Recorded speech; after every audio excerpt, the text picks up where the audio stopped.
Hello বন্ধুরা, চলে আসলাম রাত্রিবেলা একটা খাবার দিতে।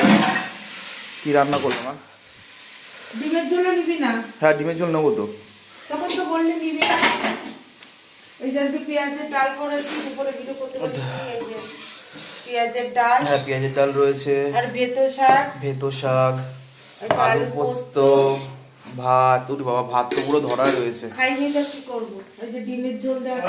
এই যে বন্ধুরা, ডিমের ঝোল, সুন্দর একদম ঝাল ঝাল ডিমের ঝোল রয়েছে।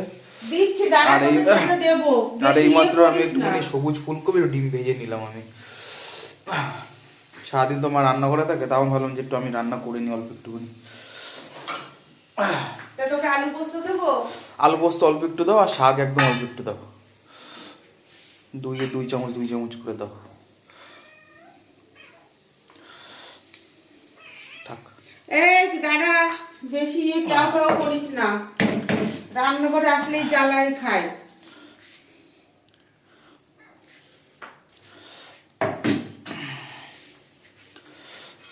लंबी रात बना दो, अपने जज्बात बना दो। ও তিন বেলাই খাই ভালো। নিয়ে চলে যা, এটা নিয়ে গিয়ে টেবিলে নিয়ে দেখা। দেখ এখন, দেখ দেখ কি করে ওর দিচ্ছে না বলে আমাকে কামড়ায় ধরছে। হ্যালো বন্ধুরা, চলে বসলাম খেতে সুন্দর করে।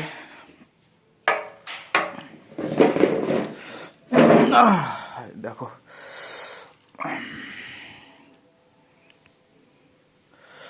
এই যে ডিমের ঝোল নিয়ে নিয়েছি, আর পাতে কি কি রয়েছে তোমার বললামই। আলু পোস্ত রয়েছে, একটা ভেতো শাক রয়েছে, তার সাথে ডিম দিয়ে একটুকুনি সবুজ ফুলকপি ভাজা, রুটি, আর হলে এই তোমার ডিমের তরকারি। রাত্রিবেলা খাবার এটাই বন্ধুরা। তাহলে রাত্রে খাবারটা খেয়ে শেষ করি, খেয়ে দিয়ে ঘুমিয়ে পড়বো বুঝলা। 10:30 বেজে গেছে, তাহলে আমি খাই। টাটা বন্ধুরা।